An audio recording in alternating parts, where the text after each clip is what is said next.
Mi nombre es Gabriela López Monzón, soy argentina, fundadora de Semois, una marca que desarrolla proyectos integrales de interiorismo y decoración, con un equipo de profesionales que siguen a rajatablas un leitmotiv que es crear un hogar, identificar las necesidades y deseos del cliente para crear una atmósfera especial, trabajar juntos para crear ese mundo puertas adentro.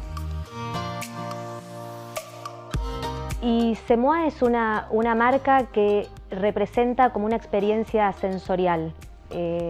Por eso cuando la imaginé, la creé, marqué un eslogan que es fusión de arte y diseño que transporta.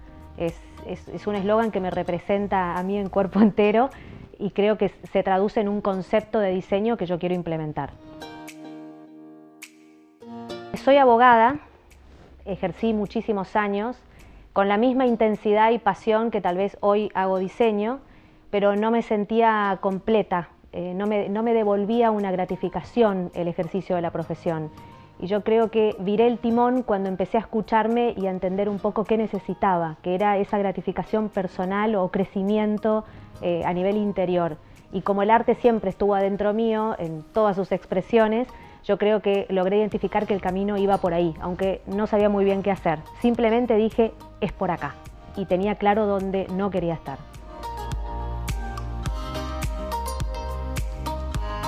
Yo desde muy chica pinto y siempre estuve familiarizada con el arte y con el diseño de interiores también, pero siendo muy chica.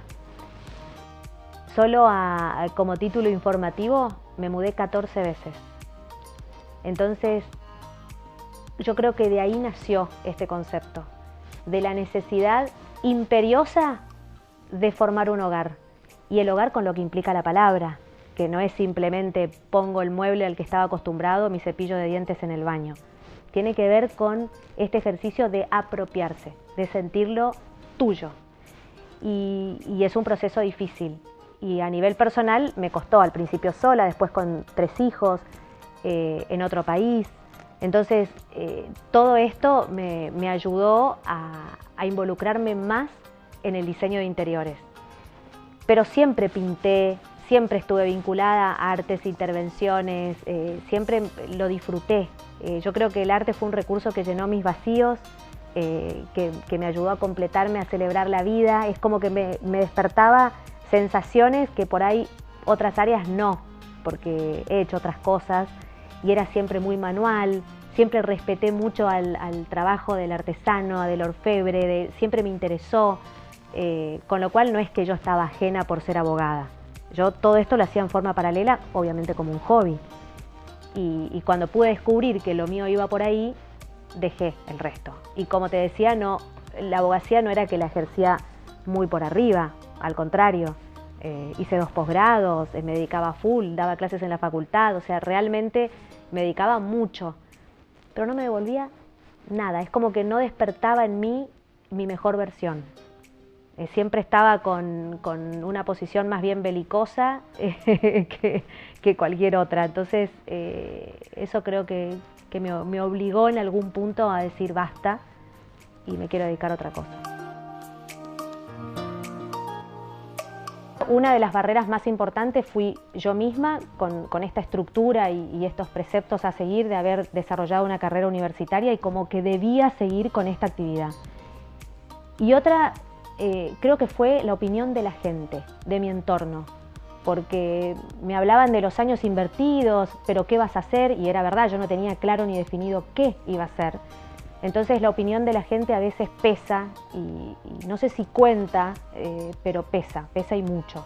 Y otra de las barreras era la parte económica, porque yo tenía un ingreso, un sueldo que me daba tranquilidad y me daba independencia y tuve que resignar a eso enfrentándome a un mundo desconocido donde la creatividad y el fluir me iba a hacer descubrir seguramente algo que no estaba esperando y así fue. Y además desarrollo una actividad que me da ingresos, pero para llegar hasta ahí fue un proceso difícil. Esto de la experiencia sensorial a través del diseño es una cuestión de diseño emocional. Yo creo que uno puede ajustar su casa, su hogar a lo que verdaderamente necesita y sentir un confort ahí adentro. Después de un día vertiginoso, después de correr todo el día, llegar a casa y decir, wow, esto me encanta, es un oasis, es lo que yo buscaba en todo el día. No es simplemente un lugar donde puedo descansar y por ahí tengo, porque me ha pasado con algunos clientes, cajas que nunca las abrí, imperfecciones que nunca las corregí o que postergo y finalmente la casa es una casa fría, que no te abraza, no te contiene. Yo creo que esa idea de hogar y de generar un diseño emocional es una de las ideas más importantes para transmitir porque yo lo vivo así. Uno de los grandes desafíos, porque me pasa con la gran mayoría de la gente, es el prurito del costo elevado para contratar un especialista en diseño, porque piensan que es prohibitivo, que van a gastar demasiado dinero y no van a sacarle provecho, cuando en verdad es al revés. Yo creo que la gente comete un error muy común, que es comprar lo que le gusta o porque el amigo lo tiene o porque está de moda y después no saben qué hacer con ese objeto, con ese mueble, dónde lo pongo y al final no tiene que ver conmigo, no tiene que ver con mi casa. Es un error muy común y que por el contrario al imaginario de la gente realmente repercute en su economía porque el gasto es enorme y después no tenés otra cosa más que destinar eso que no te funcionó. Entonces, si haces al revés, planificás, proyectás, con este procedimiento que yo te digo, de identificar qué necesitas, qué te hace bien, a vos y a tu familia, cómo es la dinámica de ahí adentro. Entonces todo está pensado y el resultado es exitoso. Es importantísimo el conocerlos. Creo que me tomo mucho tiempo en la etapa preliminar para entender cómo vive, cómo es esa persona, porque cada uno tiene sus características particulares. Y me río porque es un ejercicio interesante que incluso hasta ayuda a ellos mismos a poder reconocerse, a poder identificar qué les hace bien. Y lleva un tiempito hasta que juntos trabajamos, el cliente y nuestro equipo, para diseñar lo que se ajusta a su medida. Yo tengo un estilo muy ecléctico, con lo cual puedo saltar a distintos estilos o propuestas. Yo creo que trato de diseñar en función no solo de la persona, sino de la parte arquitectónica o de la estructura o la caja que voy a intervenir. Verdaderamente no recuerdo haber repetido jamás un diseño, para nada, porque insisto, lo mío es absolutamente personalizado y trato de que el espacio logrado sea de mi cliente, no mío. Yo simplemente soy una herramienta y estoy para asistirlo y ayudarlo en el conocimiento más bien técnico, pero no va a ser mi casa, es la de mi cliente. Las redes, fundamentalmente, aunque es una pata floja de mi marca, porque debiera promocionar mucho más de lo que hago, siento que no le doy por ahí ese tiempo necesario, pero sí lo hago a través de redes y a través de prensa. La verdad que tengo uno en mi cabeza que lo identifico perfectamente. Fue hace tiempo, yo tenía 35 cuando empecé con todo esto, porque me recibí muy joven de abogada. Y sí, 35, 36, cuando hago ese switch y estaba con este cuestionamiento interno, pintaba mucho en ese momento y estaba con una obra grande que me llevó unos 3, 4 días. Y mi hijo de 7 años al lado mío me dice, mamá, realmente estás linda hoy. Le digo, gordo, ¿pero por qué? Me dice, porque tenés brillo en los ojos, ya sé qué es.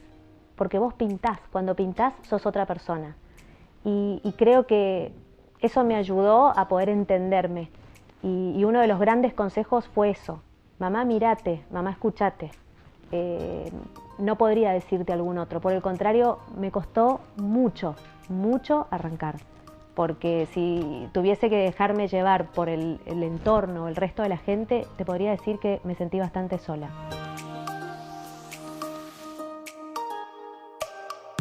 Que confíe en el poder del hacer, sin pensar en el éxito o sin pensar cuánto le puede ir de bien o cuánto puede lograr.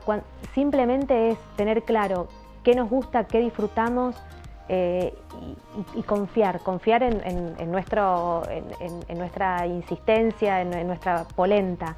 Creo que es eso, el poder del hacer, arrancar, poner primera y el resto viene solo. Ahora estoy pensando en abrir un nuevo showroom, pero con un concepto más de estudio para poder generar un espacio agradable para que el cliente pueda compartir con nosotros esta experiencia de la cual te hablo. Y la verdad es que mi idea es incluso que la marca tenga mayor vuelo del que ha tenido, con una promoción y tal vez un marketing más pensado. Creo que ahora que puedo parar un poco la pelota, pienso en cómo debería seguir para que esto siga creciendo. Me acuerdo que cuando yo empecé con esto, sabía que quería transformar, que quería crear y necesitaba que la gente me conozca en esta faceta. Entonces pensé a Casa Semois, busqué un lugar para alquilar, para lograr armar espacios como yo lo tenía diagramado en mi cabeza. No encontraba el lugar hasta que encontré el perfecto, que era una casona de 1900, y empecé a plantearla, a embarcarme en una obra gigantesca, a tal punto que era un elefante enorme, mi mejor creación seguramente, pero era enorme y no podía dimensionar dónde estaba metida. Y me dio muchísimo miedo cuando todo se terminó, quedó divino, y dije, ¿ahora qué? Tengo que abrir las puertas al público. ¿Quién va a querer entrar? ¿Les gustará lo que hice? Y con tanta inversión, todo lo que puse acá, años, porque fueron 2 años, el primero en el que pensé, el segundo en el que ejecuté la obra. Digo, bueno, ¿y ahora con qué me encuentro? Y esto, o sea, yo creo que fue la etapa más difícil, ya de haber cumplido todo ese trabajo. Bueno, ahora acá estoy. ¿Con qué me voy a encontrar? Esa incertidumbre me dio mucho miedo, mucho miedo. Y valentía es el paso siguiente. Cuando la gente empezó a devolverme reconocimiento permanente, elogios, de no poder creer estar ahí, como que no asociaban la persona que conocían con la figura de la estructura absoluta de la abogada a mirá lo que fuiste capaz. Y eso me empezó a envalentonar a mí, me empezó a dar mucho más fuerzas y confianza y no paré más. Semois era increíble, entonces la gente me decía, qué bárbaro todo esto que lograste. Entonces ahí venía la ilusión de, ¿y entonces puedo más? ¿O cuánto más puedo hacer? Creo que venía más por ahí, porque los resultados que había obtenido realmente eran buenos. La desilusión, yo creo que más que desilusión fue un desacierto, que tal vez eso me angustió un poco por no saber qué hacer en ese momento, y yo creo que fue la falta de planificación en la parte de gastos, poder analizar realmente qué costo tengo para desarrollar un producto o un proyecto, cuánto me da de ganancia, qué proveedores se involucran, o sea, realmente hacer algo concienzudo y pensado y poder planificar con anticipación los resultados. Eso da mucha tranquilidad y además podés definir tu economía. La parte financiera creo que es absolutamente importante. Está bueno ser espontáneo, lanzarse y tener mucho impulso para lograrlo, pero también es cierto que hay que tomarse el tiempo para poder hacer esa planificación. Y eso me dio desilusión, porque tuve que retroceder casilleros para volver a arrancar. Bueno, la duda esta que te hablaba cuando abrí Semois,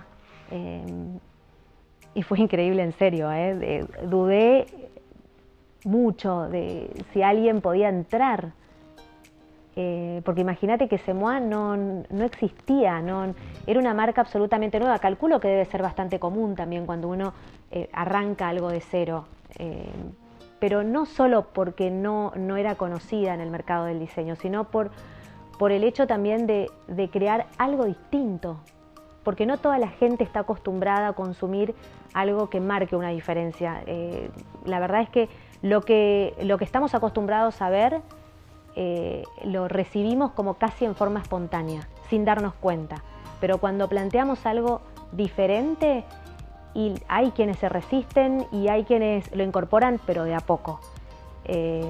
Y yo creo que esto de lo que te hablo fue difícil, que era esto de la experiencia sensorial o el diseño emocional.